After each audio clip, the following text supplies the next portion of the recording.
أما بعد فأعوذ بالله من الشيطان الرجيم. بسم الله الرحمن الرحيم.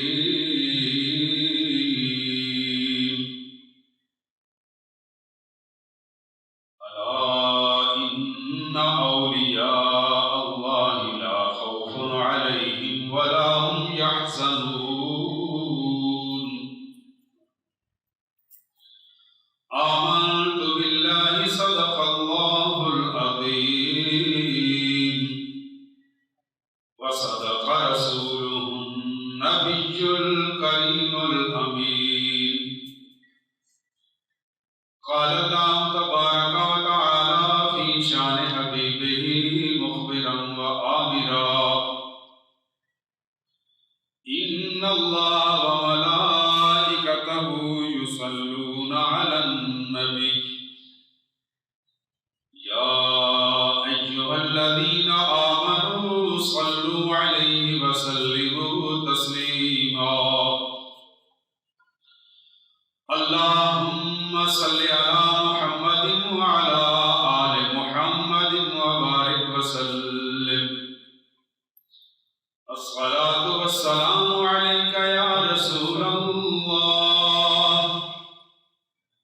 الصلاة والسلام عليك يا حبيب الله. الصلاة والسلام عليك يا رحمة للعالمين وعلى آلك وأصحابك يا خاتم النبيين. الصلاة والسلام عليك يا رسول الثقلين وعلى آلك وأصحابك يا جد الحسن والحسين. مولاي صل وسلم دائما أبدا على حبيبك خير الخلق كلهم. هو الحبيب الذي ترجى شفاعته لكل هول من الأهوال مقتحم. منزه عن شريك في محاسنه فجوهر الحسن فيه غير منقسم. ثم الرضا عن أبي بكر وعن عمر وعن علي وعن عثمان ذي الكرم. محمد سيد الكونين والثقلين والفريقين من عرب ومن عجم.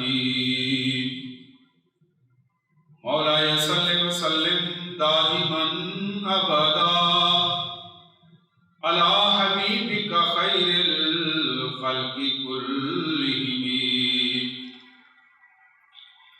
ورد زبان جناب محمد کا نام ہے، قابل درود پڑھنے کے اپنا کلام ہے. ہر درد کی دوا ہے صلی علی محمد. تعویذ ہر بلا ہے صلی علی محمد. جو مرض لا دوا ہو اسے کھول کر پلا دو. کیا نسخہ شفا ہے صلی علی محمد. تمام تر حمد و ثنا اس ذات وحدہ لا شریک کے لیے ہیں جس کی قدرتیں ہماگیر ہیں، جس کی حکمتیں بے مثال ہیں، جو اپنی شان ربوبیت کے اظہار میں بڑا ہی فیاض اور کریم ہے. تمام تر درود و سلام اس ذات والا صفات کے لیے ہیں جو انتخاب پروردگار ہے. آج اسلامی اور قمری سال کے 7ویں مہینے کی 6 تاریخ ہے، اور اس ماہ مبارک کو رجب المرجب شریف کہا جاتا ہے۔ رجب کے مہینے کی بھی بڑی عظمت اور شان ہے۔ حدیث پاک میں حدیث قدسی بھی ہے کہ اللہ پاک نے فرمایا الرجب لی، رجب میرا مہینہ ہے۔ نبی پاک علیہ السلام نے اس کی مزید وضاحت فرمائی حدیث پاک میں کہ رجب اللہ کا مہینہ ہے، شعبان میں محمد صلی اللہ علیہ وآلہ وسلم کا مہینہ ہے، اور رمضان میری امت کا مہینہ ہے۔ تو یہ ماہ رجب المرجب بڑی عظمت اور برکتوں والا ہے، اور بالخصوص ہم اہل بر صغیر کے لیے آج کی رجب کی یہ 6 تاریخ بڑی اہمیت کی حامل ہے، کیونکہ اس تاریخ کو حضرت خواجہ خواجگان نائب رسول سلطان الہند عطائے رسول حضرت خواجہ معین الدین چشتی اجمیری رحمۃ اللہ علیہ کا عرس پاک منایا جاتا ہے، اور اچھے لوگوں کا اخلاق اس چیز کا تقاضا کرتا ہے کہ اگر آپ پر کوئی احسان کر دے، کوئی بھلائی کر دے، تو اس کے احسان اور بھلائی کو اچھے لوگ ہمیشہ یاد رکھتے ہیں، بلکہ اپنی اولاد سے بھی یہ کہہ کر وصیت کر کے جاتے ہیں کہ فلاں شخص نے میرے اوپر احسان کیا ہوا ہے، میرے ساتھ بھلائی کی ہوئی ہے، آپ نے ہمیشہ اس کے احسان کو یاد رکھنا ہے اور اس کے ادب اور احترام کا خیال رکھنا ہے۔ یہ دنیا کا عام قاعدہ اور قانون ہے، جو اور احسان بھی احسان ہی ہوتا ہے، چاہے چھوٹا ہو یا بڑا۔ جو کسی مشکل اور مصیبت میں پھنسا ہوا ہو، اس کو پتا ہوتا ہے کہ احسان احسان ہی ہوتا ہے، احسان بڑا ہی ہوتا ہے۔ لیکن ابھی میں آپ کی خدمت میں عرض کروں کہ دنیا کے باقی جتنے بھی ایسے کام ہیں، مدد ہے، احسان ہیں، دنیاوی اعتبار سے اگر کوئی آپ کو بھلائی کرتا ہے، تو وہ تمام احسانات اور وہ تمام بھلائیاں ایک طرف ہیں۔ سب سے بڑا احسان اور سب سے بڑی بھلائی یہ ہے کہ کوئی آپ کو کلمہ شریف پڑھا دے۔ اگر کوئی غیر مسلم ہے تو اسے کوئی کلمہ شریف پڑھا کر اسلام میں داخل کر دے، یہ دنیا کا سب سے بڑا احسان ہے۔ اور ہم اہل بر صغیر پر یہ اللہ تعالیٰ کا بہت بڑا فضل و احسان ہے، جس نے اپنے ولی کامل حضرت خواجہ معین الدین اجمیری کو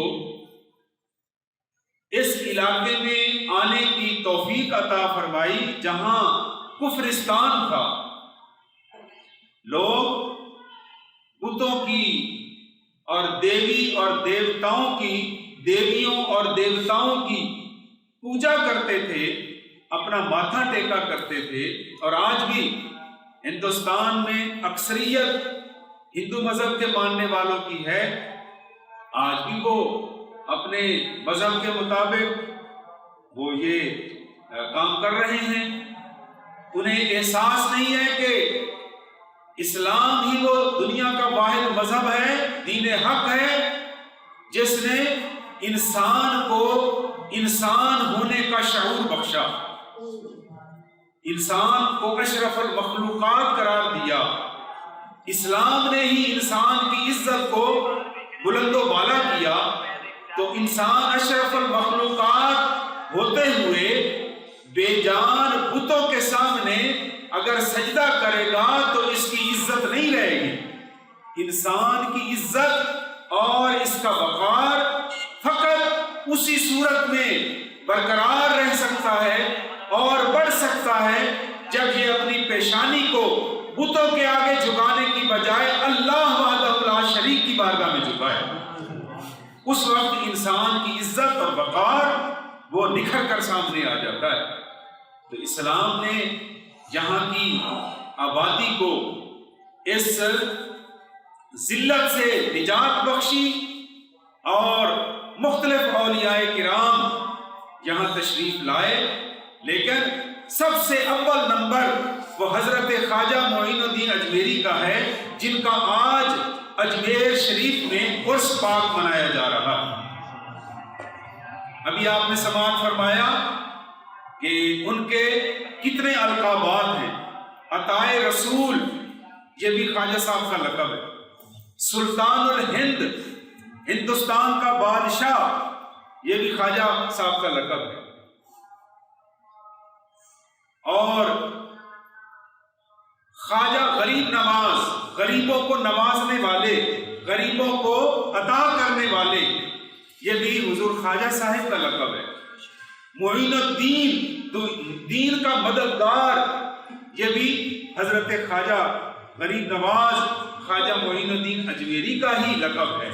اور لقب وہ نام ہوتا ہے، ایک نام تو ماں باپ رکھتے ہیں، اور حدیث پاک میں ہے کہ جب اللہ کی کرم نوازی سے بچہ یا بچی پیدا ہوں تو والدین کا یہ پہلا فرض ہے، بچے کا اس معصوم نومولود بیٹے اور بیٹی کا یہ پہلا حق ہے کہ اس کا نام اچھا رکھا جائے، ایسا نام رکھا جائے جس میں اللہ اور اس کے رسول کی نسبت ہو۔ وہ بچہ پھر بڑا ہو کر اس کو پھر یہ تربیت دی جائے کہ جس طرح تمہارا نام خوبصورت رکھا گیا ہے، ایسے ہی اپنے اس نام کی لاج بھی نبھانا تمہارے لیے ضروری ہے۔ جس طرح اللہ پاک نے ہمارے والدین کا یہ ہمیں شکریہ ادا کرنا چاہیے کہ انہوں نے ہمارے خوبصورت پیارے پیارے نام رکھے۔ ہر نام میں محمد اور احمد کی نسبت لازمی ہے۔ اللہ پاک انہی نسبتوں کی برکتوں سے اس نام والے کو بختاور بنا دیتا ہے۔ بچیوں کے نام بھی امہات المومنین نبی پاک علیہ السلام کی چاروں صاحبزادیوں کے نام صحابیات کے نام پر رکھے جائیں تاکہ ان ناموں کی برکت ان بچیوں کو بھی نصیب ہو جائے۔ تو ایک نام تو ہمارے والدین رکھتے ہیں جب بچہ بڑا ہو جاتا ہے اور اس کے اندر کچھ اچھی عادتیں پیدا ہو جاتی ہیں، اچھی صحبت اور اچھی تربیت کی وجہ سے۔ اور اگر کسی بچے کو بچی کو اچھی تربیت یا صحبت نصیب نہ ہو، بری صحبت نصیب ہو جائے، تو اس کو کوئی ایسی عادات اس کے اندر پیدا ہو جاتی ہیں جو قابل ستائش نہیں ہوتی۔ تو عوام کی طرف سے، اس علاقے والوں کی طرف سے اس بندے کو یا اس عورت کو ایک نیا نام دے دیا جاتا ہے، اس کی اچھی خصلت یا بری عادت کی وجہ سے اس نام کو لقب کہا جاتا ہے۔ وہ نام لقب کہلاتا ہے۔ تو اب حضرت خواجہ معین الدین کا اصل نام ہے سید حسن، اور یہ سارے باقی القابات ہیں، معین الدین، غریب نواز، عطائے رسول، سلطان الہند، یہ سارے خواجہ غریب نواز کے القابات ہیں۔ اور یہ لقب لوگوں سے کہلوائے نہیں جاتے، بلکہ کسی کی عادت کو دیکھ کر لوگ خود بخود اس کو ایک اور نام دے دیتے ہیں۔ تو اب اندازہ لگائیں کہ لوگوں نے، یہاں کے اہل بر صغیر نے حضرت خواجہ صاحب کو جب یہ دیکھا کہ آپ غریبوں کو نوازنے والے ہیں، تو لوگوں نے خواجہ غریب نواز کہنا شروع کر دیا۔ جب لوگوں نے اپنی آنکھوں سے دیکھا کہ ایران میں پیدا ہونے والا یہ شہزادہ، یہ آل رسول کا پاکیزہ فرد، فقط علم حاصل کرنے اور علم کو آگے پھیلانے کے لیے اپنے آبائی وطن کو چھوڑ کر مدینہ شریف اور مکہ شریف کی رفاقت کو بھی چھوڑ کر اگر بر صغیر میں آ رہا ہے تو یہاں کسی دنیاوی لالچ کی وجہ سے نہیں آ رہا، بلکہ یہاں دین کی خدمت کے لیے آ رہا ہے۔ تو لوگوں نے کہنا شروع کر دیا یہ خواجہ غریب نواز تو معین الدین ہے، دین کا مددگار ہے۔ پھر نائب رسول، اللہ کے نیک بندے کی نشانی نبی پاک علیہ الصلوۃ والسلام نے ارشاد فرمائی ہے۔ عرض کیا گیا حضور کیسے پتہ چلے کہ جو بندہ ہمارے سامنے بیٹھا ہے یا آ رہا ہے یا جس کے سامنے ہم موجود ہیں، ہم سامنے والے شخص کے بارے میں کیسے رائے قائم کر سکتے ہیں کہ یہ اللہ کا ولی ہے یا نہیں ہے؟ تو نبی پاک علیہ الصلوۃ والسلام نے ایک معیار ہمیں عطا فرما دیا اور ارشاد فرمایا کہ جب سامنے والے شخص کو دیکھ کر تمہیں فوراً اللہ کی یاد آ جائے، سمجھ لو وہ اللہ کا نیک بندہ ہے۔ سبحان اللہ۔ تو خواجہ غریب نواز جب یہاں تشریف لائے تو یہاں کی آبادی، مقامی لوگ، لوکل لوگ جو پہلے ہندو دھرم کے شکنجے میں کسے ہوئے تھے، جب انہوں نے اپنی نگاہوں سے حضور خواجہ صاحب کے چہرہ اقدس کی زیارت کی تو بے اختیار کلمہ شریف پڑھنے لگ گئے۔ اس لیے آپ کو نائب رسول کہا جاتا ہے۔ جس طرح حضور علیہ الصلوۃ والسلام کا چہرہ اقدس صحابہ کرام نے دیکھا تو حضور کی غلامی میں آ گئے، اسی طرح جو حضور کا، نبی پاک علیہ الصلوۃ والسلام کا فرما بردار ہو، حضور کا متبع ہو، اتباع رسول کا پیکر ہو، اللہ اور اس کے رسول کا اطاعت گزار ہو، اس کو بھی یہ مرتبہ اور مقام نصیب ہو جاتا ہے کہ جو لوگ اس کے چہرے کا دیدار کرتے ہیں، اگر وہ غیر مسلم ہیں تو وہ کلمہ شریف پڑھ کے دائرہ اسلام میں داخل ہو جاتے ہیں، اور اگر کوئی مسلمان ہوتے ہوئے گناہوں میں گھرا ہوا ہوتا ہے تو ولی کامل کا چہرہ دیکھ کر اس کو توبہ کی توفیق نصیب ہو جاتی ہے۔ اس لیے آپ کا ایک لقب ہے نائب رسول، سلطان الہند بھی آپ کا لقب ہے۔ سلطان الہند، سلطان کے کئی معنی ہیں، قرآن پاک کا یہ لفظ ہے، دلیل کو بھی کہتے ہیں سلطان، اور بادشاہ کو بھی سلطان کہتے ہیں، حکمران کہتے ہیں، جس کا حکم انسانوں پر نافذ ہو اس کو بھی سلطان کہا جاتا ہے۔ تو آپ کو سلطان الہند کہا جاتا ہے، ہندوستان کا بادشاہ۔ حالانکہ آپ سادہ لباس میں رہتے تھے اور آپ کے لباس میں جگہ جگہ پر پیبند لگے ہوئے ہوتے تھے، یہ آپ کی سادگی کا یہ عالم تھا۔ آپ کو سلطان الہند کیوں کہا جاتا ہے وہ ذرا سماعت فرمائیں۔ آپ جب یہاں اپنے ایران سے آپ علم حاصل کرنے کے لیے بغداد شریف گئے، بلخ، بخارا، سمرقند، یہ ہم مسلمانوں کے عظیم روحانی اور علمی مراکز ہیں۔ یہاں سے ہوتے ہوئے آپ نے حضرت خواجہ عثمان ہارونی کی خدمت میں حاضر ہو کر بیعت کی، 2 سال ان کی خدمت میں رہے، اور پھر ان کے حکم سے آپ نے سیر و سیاحت کی، علم حاصل کیا۔ جب آپ یہاں ہندوستان میں تشریف لائے تو یہاں کا ایک اجمیر کے علاقے کا، اجمیر اور دلی کا ایک حکمران تھا ہندو، جس کو پرتھوی راج بھی کہا جاتا ہے، رائے پتھورا بھی کہا جاتا ہے۔ اسے جب پتہ چلا کہ مسلمانوں کا ایک نیک بندہ، نمایاں شخصیت یہاں آئی ہے، تو اس نے آپ کی مخالفت شروع کر دی۔ اس کے ملازموں میں ایک مسلمان ملازم بھی تھا، اس کو اس نے کہنا شروع کر دیا کہ اپنے اس درویش سے کہو کہ میرے ملک سے باہر نکل جائے، اجمیر اور دلی کی حد سے باہر چلا جائے۔ اب وہ ملازم یہ بلا کیسے کہہ سکتا تھا؟ اس کی تو خوش قسمتی تھی کہ وہ خواجہ صاحب کے چہرے کا دیدار کر لیا کرتا تھا صبح شام۔ اس نے ایسا رائے کا وہ پرتھوی راج کا حکم نہ مانا، تو پرتھوی راج نے اس مسلمان اپنے ملازم کو تنگ کرنا شروع کر دیا۔ وہ فریاد لے کر حضور خواجہ صاحب کی خدمت میں حاضر ہوا، وہ مسلمان، اور عرض کی حضور یہ ہندو راجا بادشاہ حکمران مجھ سے یہ کہتا ہے کہ میں آپ کی خدمت میں یہ کہوں کہ آپ اجمیر اور دلی اور اس کی سلطنت کی حد سے باہر نکل جائیں، لیکن حضور میں کیسے کہہ سکتا ہوں، میرے لیے تو ہر روز عید کا دن ہوتا ہے جب میں خواجہ غریب نواز کا چہرہ دیکھ لیتا ہوں، لیکن وہ مجھ پہ بڑا ظلم کر رہا ہے۔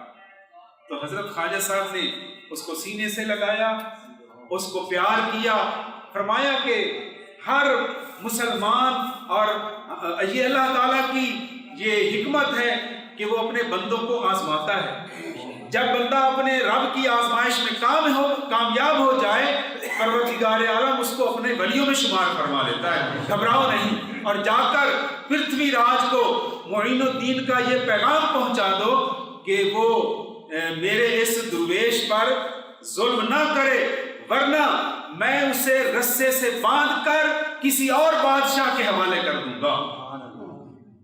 یہ پرتھوی راج تک جب یہ پیغام پہنچا تو وہ پہلے تو مذاق کیا، لیکن بعد میں اس نے کہا، لرز گیا کہ یہ درویش جس کے پاس کوئی فوج نہیں ہے، جس کے یہاں کوئی رشتہ دار نہیں ہے، جس کے یہاں کوئی سجن بیلی ابھی اتنی زیادہ تعداد میں نہیں ہے، فقط ایک درویش ہے اور وہ بھی پیبند والے کپڑوں میں آیا ہوا ہے، تو وہ مجھے یہ دھمکی آمیز بات کر رہا ہے کہ میں تجھے باندھ کر کسی دوسرے بادشاہ کے حوالے کر دوں گا۔ تو وہ لرز گیا، اور پھر خواجہ صاحب کی یہ کرامت اور آپ کا یہ فرمان اس وقت پورا ہو گیا جب سلطان شہاب الدین غوری نے پرتھوی راج کا مقابلہ کیا، حالانکہ اس کے پاس اس وقت 150 راجے اور مہاراجے اور ہندوستان کی ساری فوج پرتھوی راج کے لشکر میں شامل تھی، لیکن حضور خواجہ صاحب کی جو دعا سلطان شہاب الدین غوری کو ملی تو شہاب الدین غوری نے اس کو واصل جہنم کر دیا۔ اس وقت خواجہ صاحب کا وہ فرمان سچ ثابت ہوا، اور آج اجمیر کی نگری میں، حالانکہ وہ علاقہ صوبہ راجستھان کا علاقہ ہے، ریتلا علاقہ ہے، ریت کے ٹیلے دور دور تک پھیلے ہوئے نظر آتے ہیں، لیکن اس ویرانے کو اگر کسی نے آباد کیا ہے تو اسے خواجہ معین الدین کہتے ہیں، اور آج بھی حضرت کا فیض جاری و ساری ہے۔ آپ کو سلطان الہند کہا جاتا ہے، تو آپ نے بے شمار کرامتوں کا ظہور ہوا آپ سے، اور کرامت کے بارے میں بھی سن لیں،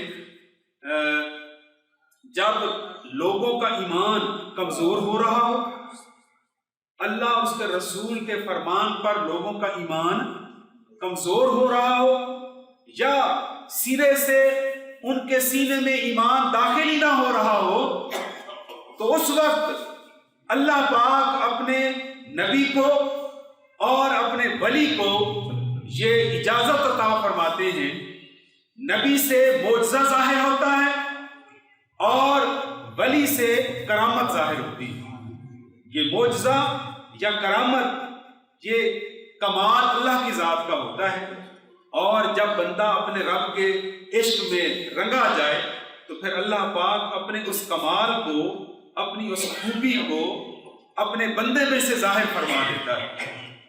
ولی اپنی مرضی سے کرامت نہیں دکھا سکتا، اللہ کا حکم ہوتا ہے، جب وہ کرامت دکھاتا ہے تو اس کی کرامت کو دیکھ کر جو کمزور ایمان والے ہیں ان کا ایمان مضبوط ہو جاتا ہے، اور جو بے ایمان ہوتے ہیں ان کے سینے میں ایمان داخل ہو جاتا ہے۔ تو حضور خواجہ غریب نواز بے شمار آپ کرامتیں ظاہر فرمایا کرتے تھے، کیونکہ اس وقت یہاں پورا کفرستان تھا، ہندو دھرم چھایا ہوا تھا، تو آپ کرامت ظاہر فرماتے تھے جس کو دیکھ کر لوگوں کو یقین ہو جاتا تھا کہ یہ عام بندہ نہیں ہے، یہ تو اللہ کے ولیوں بے شمار ہوتا ہے۔ تو حضور خواجہ صاحب کی بے شمار کرامات ہیں اور ہمیں ان کو بیان کرنا چاہیے، اور خواجہ صاحب کے جو فرمودات ہیں، ارشادات ہیں، انہیں بھی اپنے ہر وقت پیش نظر رکھنا چاہیے۔ یہ خواجہ صاحب ہی کا فیض ہے۔ اجمیر سے دلی میں پہنچا، خواجہ قطب الدین بختیار کاکی کو نواز گیا، اور خواجہ قطب الدین سے وہی فیض پہنچا اور پاک پتن میں بابا فرید کو گنج شکر بنا دیا۔ دیکھیے بابا صاحب بھی خواجہ غریب نواز کے خلیفہ کے خلیفہ ہیں۔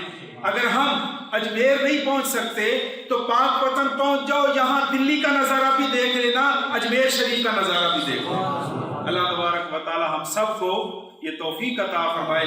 آج اپنے اپنے گھروں میں آپ حضور خواجہ غریب نواز کے ایصال ثواب کے لیے لنگر تقسیم کریں اپنی ہمت کے مطابق، اور غرباء میں اور مساکین میں تقسیم کریں، کیونکہ انہیں خواجہ معین الدین کو غریب نواز کہا جاتا ہے۔ آج خواجہ صاحب کا لنگر لوگ کھائیں گے تو ان کے سینے سے دعا نکلے گی، ان کے منہ سے دعا نکلے گی، اور اللہ تبارک و تعالی ہمیں دین اور دنیا کی خیر عطا فرما دے گا۔ وما علینا الا البلاغ۔